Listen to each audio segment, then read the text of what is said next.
The next word is one I want to talk to you about in my own life for just a minute, about being a descendant. Okay, being a descendant. Someone whose family relationship can be traced to a particular individual or group. Now, we're all traced back to Abraham, according to the way the Bible works, okay?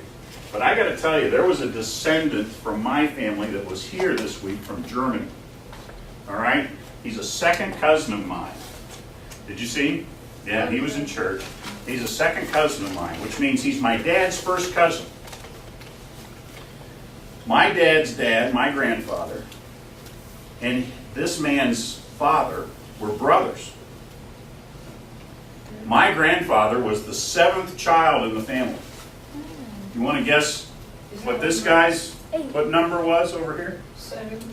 No, my grandfather was 7, so his brother was number 8. 5? No, 5. Who said 20? Just, Close, 21. holy cow. 21. I was just kidding. And there was another one after that. My great-grandparents had 22 children. Almost as many descendants as Abraham had, right? 22 children. Do you have any great aunts and uncles? They're not alive, but yeah. Yeah, I had 39 great aunts and uncles. My family was so big, all right? That's not including their spouses.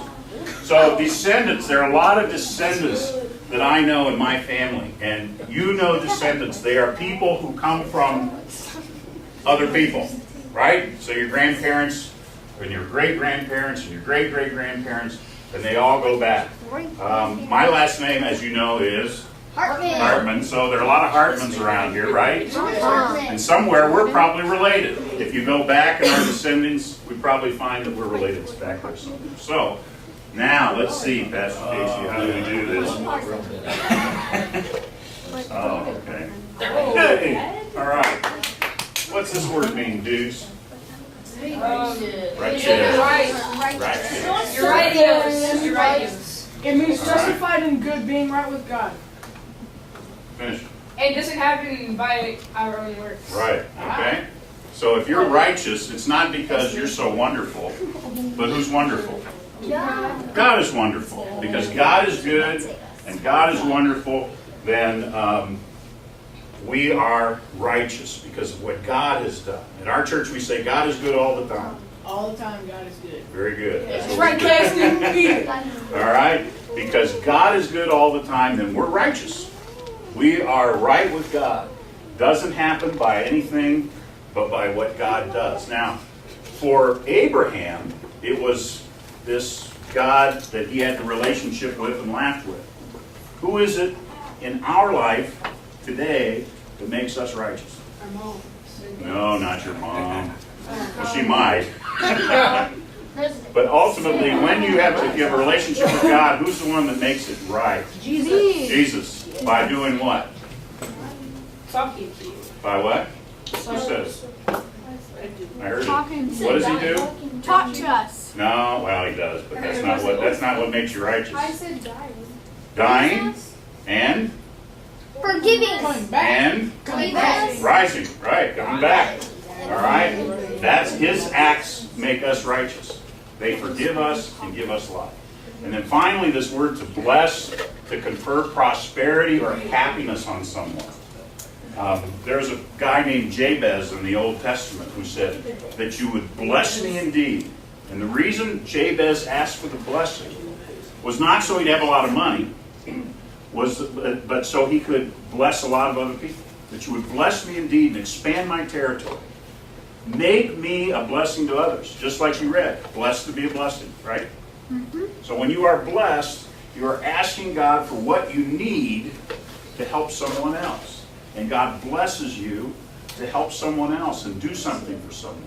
As when we say, when somebody sneezes, God bless you. Or we say in Fredericksburg, Gesundheit. Oh, no. Yay. They're black. I just Can we turn off this black? Abram, son of Terah, lived in the region of Haran with his beautiful wife, Sarah. Together, they led a rather unremarkable life. But that morning God appeared to Abram and told him to leave his country, his people, his father's household, and go to a land to be revealed later. The Lord promised many blessings in return. Okay.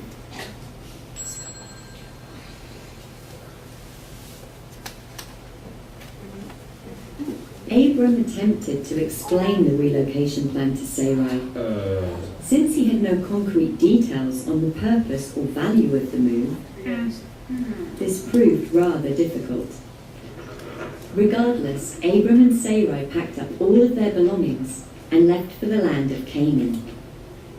But upon arrival, they found the land engulfed in famine and the local climate less than ideal.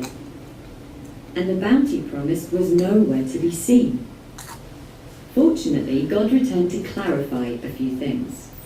The Lord explained that this land would be given to Abram's children.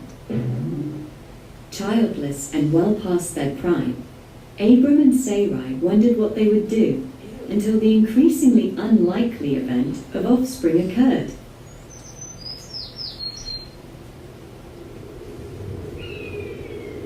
Because of the famine, they decided to follow their stomachs and set out for Egypt. Okay.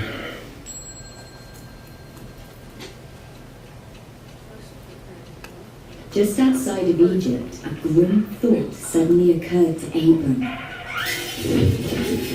Abram found Sarai to be alarmingly beautiful. Might not the men of Egypt see this foreign temptress and immediately be filled with desire?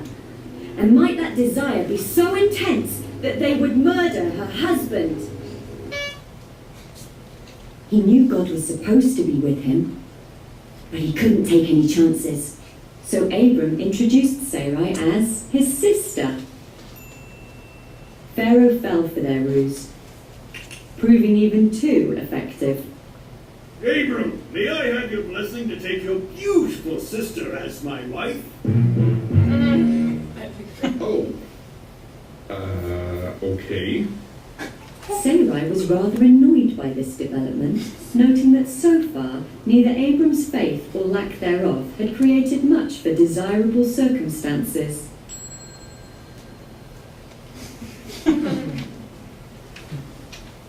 There were numerous perks to being the Pharaoh's brother-in-law. He received sheep, camels, servants. However, the rest of Pharaoh's household did not fare as well under the deceitful arrangement. The Lord engulfed the line of Pharaoh in pestilence and disease. Knowing that she was to blame, Sarai eventually told the truth. Pharaoh was none too pleased.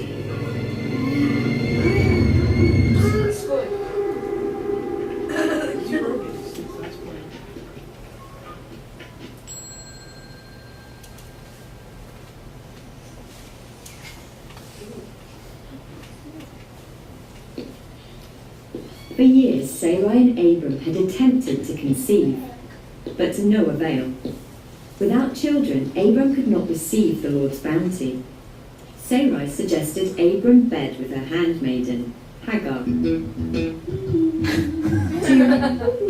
expedite the process. Still has a fridge. Really? Okay. I wouldn't. Okay.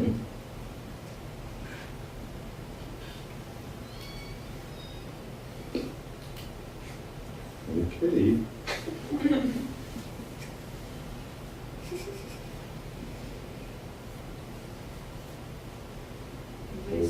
Okay.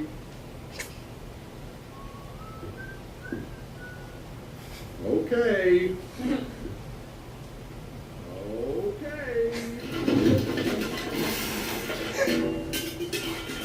The plan was a success. Oh, Abram was given his first son, Ishmael. I Though didn't it know was that. her idea, Sarai was immediately jealous. What? It is like Shortly after this, God clarified to Abram some key elements of the covenant. all, their names would change. Abram to Abraham, and Sarai to Sarah. Okay. Second, Abraham must circumcise himself, the men of his household, and all of his male descendants.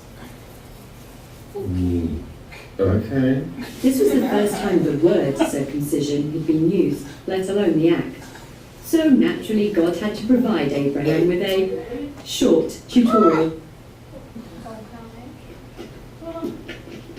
As with every new surgical method, the first few procedures were touch and go.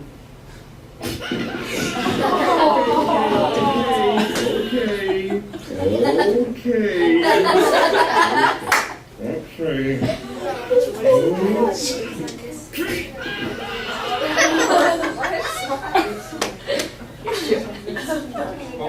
In turn, God promised to fulfill God's part of the covenant, stating that Sarah would have a son.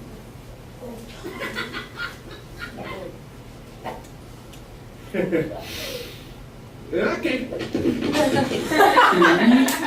God's promise was fulfilled. The now profoundly old couple named their son Isaac. It was a joyous occasion.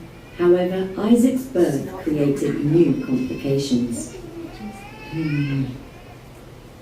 Sarah told Abraham to get rid of Hagar and her son Ishmael, for he would not share in Isaac's inheritance. Abraham attempted to save the situation, but Sarah was adamant.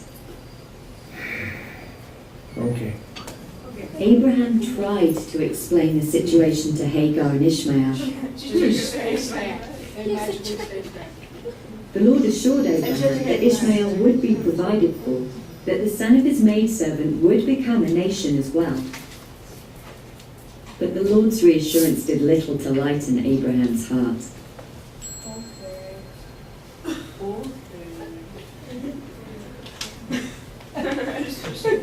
When Isaac was 12, the Lord instructed Abraham to take his beloved son to the region of Moriah and sacrifice him as a burnt offering.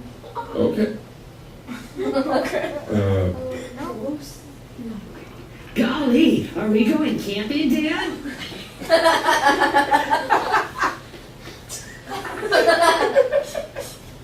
Oh, I get it. You're building an altar for sacrifice. But Dad, where's the lamb for the burnt offering? Between his bewildering sobs, Abraham explained to Isaac that God would provide a lamb for sacrifice. Okay. Oh, wow, Dad. That looks pretty sharp. At the last possible moment, the Lord intervened and told Abraham not to lay a hand upon the boy. Okay. Okay. Abraham confirmed his faith. He had withheld nothing from the Lord, not even his beloved son. Gee willikers, Dad. A ram. Can we sacrifice it? Oh, okay. Okay. Okay. And as the Lord promised, the descendants of Abraham spread throughout the land, numbering greater than the stars, and all nations were blessed through his offspring.